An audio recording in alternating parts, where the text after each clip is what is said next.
guys, welcome back to Mercedes. This is just an update video of how I'm doing so far. I'm doing the greatest, to be honest. I'm passing out a lot lately, so it just really sucks. I've been having issues with the housing authority place that I live at. Because so I need a service dog. Princess is retired because she's too old to keep working and she's been having health issues. So she's been retired for 2-3 years now, I think. So I've been going without one for a while. Astrid, which I'll put a picture up here if you guys don't remember. Astrid was supposed to be my service animal. Okay, as you guys can see, she's not here. And basically what happened is at our old apartment, we had a potty area because our dogs weren't allowed to go anywhere else except for in the dog park area. So that automatically already made it harder on us. So, yeah. Anyways. Oh, sorry. I'm tired. Anyways. So, basically, there were always off-leash dogs in that area. None of them were trained. None of them. There was especially this one Yorkie who was always off leash, no grown-ups to be seen, only the kids taking care of that dog. This dog was not trained. It was out of control. It would run up to me, snap at my ankles. We had put complaints on that dog. We have put complaints on some other dogs too. That were always off leash. I had issues with my upstairs neighbor because his dog was always off leash, so I had to be very careful opening my door because sometimes his dog would be right at my door. So it was really hard. I reported it to that office multiple times. Never did anything about it. They said what we can do if they're off leash is call the cops. And she's like, but I'm telling you right now, I have done that. They don't do anything about it. The cops don't give a fuck. And stuff. So, there's nothing we could really do about it. So, it was hard training Astrid in an environment like that. Which I was trying to do. To get her used to other dogs and stuff. So, when I would take her to the potty area, I would shut the gate. Thinking people would have common sense to not come into the potty area when I am in there. I even told a few people, wait, don't bring your dog in here, wait until I leave, she's almost done. So after she goes to the bathroom, I would leave. Some people don't listen. So, for example, there was these little kids with the Yorkie. And they're like, oh my gosh, your puppy's so cute. And this is when Astrid was tiny, okay? And we were working on her just watching the kids run by and me reporting her. We were in the potty area doing it a little bit. Why no one had to use it and stuff. Well, when the kids start coming with their dog and stuff, I was getting ready to leave, but then the kids opened the gate and let their dog in. I had Princess with me too, so this dog automatically ran towards Astrid and attacked her. All I could hear was Astrid screaming and this Yorkie just attacking her nonstop. So that's when Astrid got involved. Or not Astrid, Princess, my little chihuahua, got involved and basically fought the dog back a little bit and pinned the dog to the ground and snarled at it. And then that dog kind of tucked its tail and ran back to the kids. And the kids basically ran to their parents and told on me because I'm the bad guy. And basically said that my dog attacked their dog. When their dog attacked my dog and my other dog was just protecting her pack mate. So yeah, but let's just say we sorted that out pretty quick. So I just tell them, like, I had the gate closed, your kids came in there and stuff. So they did end up apologizing to me, so thank God they were mostly chill about it. I felt bad for the dog because he did have a little bite wound on his face from Prince, but that was the only wound there was, so thank God for that.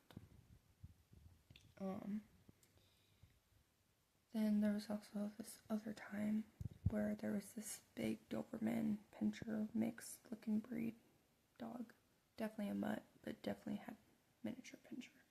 Oh my god, Doberman Pinscher. And it was a pretty big dog. Okay. So I'm walking to the potty area and I don't see this dog at first. But then all of a sudden I see this off-leash Doberman charging towards my dog. So I automatically put my dogs behind me. And this dog runs behind me and like grabs Astrid's like leg and like dragged her. So I kicked the dog in the fucking head. And he let go, thank God. The owners came, ran, grabbed his dog, thank God, before nothing like serious really happened. But ever since that day, Astrid was never the same. And so every time she would see a dog, she would react. And she would go, row, row, row, row, row, you know, and she was starting to get really dog reactive to where she wouldn't even heel no more. She would always be walking in front of me. No matter how many times I would try to rework on her training, she just wasn't in the right mind. I don't know how to explain it. But just, that fucked her up. Really bad. So ever since that day, Astrid wasn't the same. So she started getting food aggressive. She started getting dog aggressive. She attacked Princess twice after that incident. And then she also attacked my cat once. And that one was over food. And then she attacked Princess over a bone. And then the other time was she saw a dog in the body area and was like reacting. So then she took out that frustration on Princess. So then I had to start walking them separately because Astrid was getting too crazy. So that's basically what happened. And then the landlord upped our rent so we couldn't afford it anymore. So we had to move. So we ended up moving to this housing authority. And sorry. So we ended up having to move to this housing authority. And apparently they don't allow dogs that are over 20 pounds. And we're only allowed to have two animals. So it was either we had to make a really tough decision or had to live on the streets. So we asked my mother-in-law if she could take Astrid until eventually, we get back on our feet. It might take a few years and we'll take her back, and stuff like that. So she ended up moving in with my mother-in-law and her dog, which is her brother. So I'll put a picture of them two together, Astrid and Odin together. But yeah, so they're like brother and sister. They get along. They're like inseparable now, and she really loves it over there. She hasn't been having as many issues. She has gotten better on the leash a little bit because I've been going over there and working with her. We still pay for her food. We still pay for her vet bills. We still take her for walks, and we still do her grooming. So basically, she's still our dog in a way. But it's been getting hard not having a service animal. And I've been passing out. I have already went to the ER twice with a concussion. It's getting out of control, really. is getting more dangerous for me. But where I live, there is like no places that do like service dogs or anything. But my coworker, who has this border collie, she was trained to be a service dog. And her owner like flipped one day and shot her with the BB gun. So my coworker ended up taking her and stuff while he went to get help and stuff like that. So she still has this dog, and she told me, like, hey, she still listens, like, she's still a really good dog. She has no health problems or anything like that. The worst thing that she is that, but you were working on to getting her to a healthier weight, this and that. And so I groomed this dog because she wanted her shaved. So I ended up doing a shave on this dog. I'll put pictures of what that dog looks like after I groom it. Like maybe a before and after.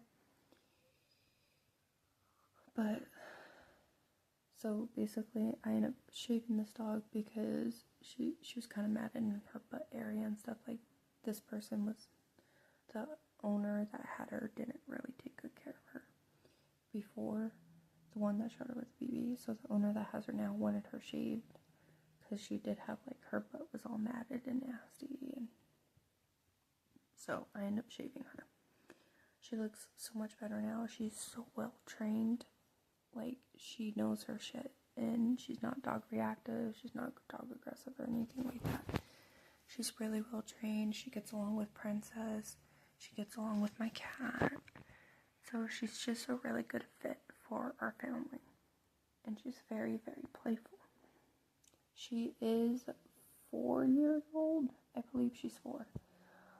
She's 4 years old. She was fully trained, but she was fully trained to be a PTSD dog, basically. But I'm gonna have to train her to do cardiac. I can't speak today. Cardiac alert, like, you know what I mean? Medical alert for that. Sorry, guys, I'm tired, so if this doesn't make sense, I apologize. So I'm gonna have to train her on that part, but the rest she's pretty well trained on, but I'm gonna have to like keep up with it to make sure she don't forget it. But yeah, she's a really good dog. Her name's Sissy, so I'm hoping we can work something out with this housing authority place. But they're basically telling me if you get this dog, you're gonna have to get rid of your other animals. Now, Princess is a retired service dog. Akko is my husband's ESA. Okay? And I just feel like it's unfair. You know, all my dogs are well trained. Excuse me. Well, besides Asher, but we won't talk about that. And I talked to them and stuff, and they said basically I would have to get rid of one of my other animals, or I would have to bring in paperwork stating that they're service animals, all 3. And I tried to explain to them, like, hey, there's no such thing. Those are actually scams. They're fake. They wouldn't listen. So basically, it's getting to that point where I might just give in and buy the fake-ass paperwork just so I can have this dog, because I really need help. Like, I need that. I need to be able to go to the stores and stuff by myself again and just doing things on my own. And it's hard because I can't do that no more. And these people are making it very, very hard and complicated. So let me know what you guys would do in this situation. But yeah, they're just being assholes about it and basically saying I have to get rid of one of my other animals, and I can't get rid of my husband's cat because that's his ESA. And then I'm not going to get rid of Princess because she's a retired service dog. Like, I'm not going to do that to her. That's fucked up. So it's just, I don't know what to do anymore. So I'm about to just give in and just buy the fake ass paperwork. but it'll be like $80 in total for all 3. Which I don't have that kind of money right now, so I'm going to try to talk to them again Monday and try to figure something else out. Because I had a doctor's note stating I needed a service animal, and that the other 2, my husband had one for his, and I had one for Princess, for my doctor, and they denied it. They denied the fucking doctor's note and saying it can't be a doctor's note, it has to be paperwork that don't exist. Pretty much. So yeah, it's very, very hard. So wish me luck, guys, but let me know what you guys would do.